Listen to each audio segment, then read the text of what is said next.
Welcome to the Lovelightlearn blog for today, and today we're dealing with Sixth Sense again. This is the fifth post in the series, and we're dealing with empathic abilities today. So I've gone and roped myself a guest blogger, Gary from Psychic Empaths. I want to thank him for doing a guest blog for me, and I'll be presenting his writings today on the vlog. Okay, so I'd really like to thank Gary because he took some time out of his holidays to do this post for me. Whilst I know a little bit about empaths, all I do know is due to Gary, and all he knows is due to experience, which is quite a lot. I'd also like to thank his guide, who also helped us out with this post. Okay, my gratitude is great. If you would like to know more about empathic abilities, you can also visit SciZone. If you are just joining us on YouTube, you will find those in the About section just underneath the post. Otherwise, if you're on the actual Lovelightlearn WordPress account, you can just go into the first paragraph and you'll find the links there. Okay, Gary writes, "Thanks to Natty for the offer of doing a guest post on the subject of empaths. I thought it would be appropriate for her blog to ask my guide about the subject of being an empath. I thank him for being here. Let's begin. What exactly is an empath? Everyone has a level of empathy in spite of the fact that not everyone enables it. We do contain everything already within us, but we certainly don't manifest it all. An empath is one who is able to connect to the feeling of others and feel their emotions as though they were their own. Empaths tend to be different to the general populace because they are much more attuned to emotional energies. You might consider it akin to telepathy, while being telepathic means you can pick up on other people's thoughts. Being an empath means that you can pick up on other people's feelings. So what makes an empath? Is it random, or are there certain type of people? Some are natural empaths and are born that way. In those instances, it is choice before you were born. It's a skill that you deem needed in order to achieve your life's mission and complete the goals that you've set for yourself. Not always a good thing to be born this way though, unless you have parents who understand what's going on. Unless the child is also self-aware, they can well experience a life of trauma and hell, as they will not understand what is really going on. The most common cause of being an empath is childhood trauma. If the person has lived a dangerous or abusive life, they will learn to develop ways to detect anger. One of those ways is to be sensitive to what moods other people are in. If they sense a bad or dangerous mood, they know enough to make themselves scarce. Most empaths created through circumstance, though being one is never random. The person has chosen this way in order to awaken. Surely there must be an easier way to do this. At this point in history, not really. Okay, there will come a time when empathy is understood and the parents will know exactly what needs to be done. But it may be in the next generation or two. For now, people are just starting to discover what it is and what to do about it. So where does the ability come from? That would be the third eye chakra. There is also the solar plexus chakra and the heart chakra too. But the third eye is where most of our psychic abilities originate from. The high-level empath, that is a very sensitive empath, tends to be open to energies, feelings and emotions because their chakras are way too open and than they should be.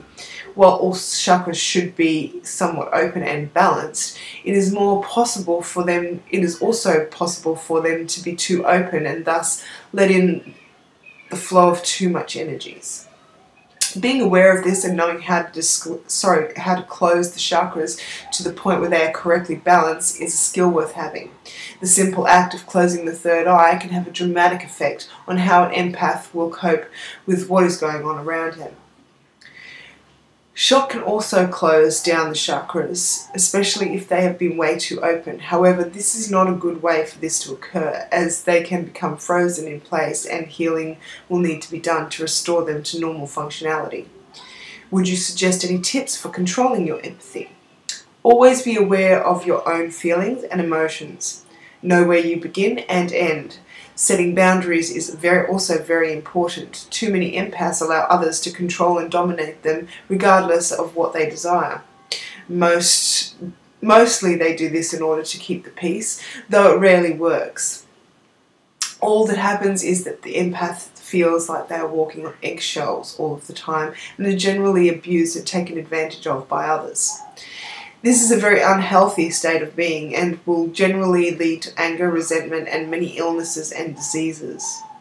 The phrase, stand in your own power is overused but very appropriate. Defining your boundaries and not allowing others to compromise them is very important. Ask yourself what you are really trying to accomplish by trying to keep the peace and make others happy at the expense of your own happiness. If you feel that things will change if you keep doing this long enough, then you will find that it will be the exception rather than the rule. Such changes are brought on by life's circumstances rather than continuing on with current patterns of behaviour.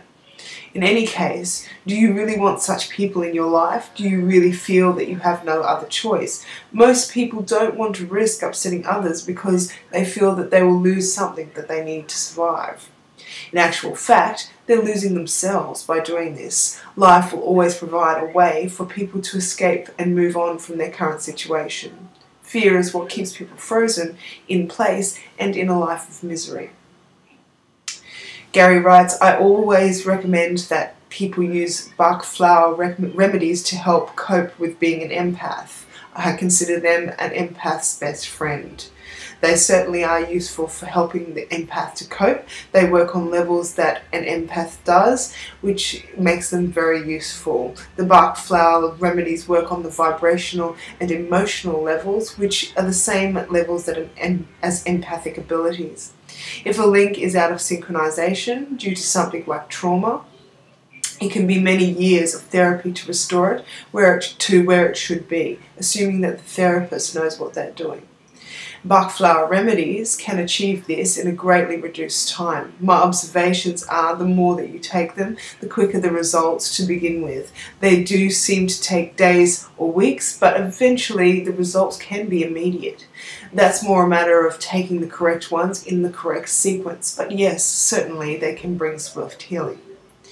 I'd like to thank Gary and his guide again for that wonderful guest post, and also you can help me out by clicking the links that will be above me on the WordPress page, so that you can follow me on Twitter and like the Lovelightlearn on Facebook, follow me on Tumblr, subscribe on YouTube, and your support is very much appreciated. If you're looking for more information on empathic abilities, please do get yourself over to Gary's blog or to the website, which is, you'll find the link in the About section if you are on YouTube.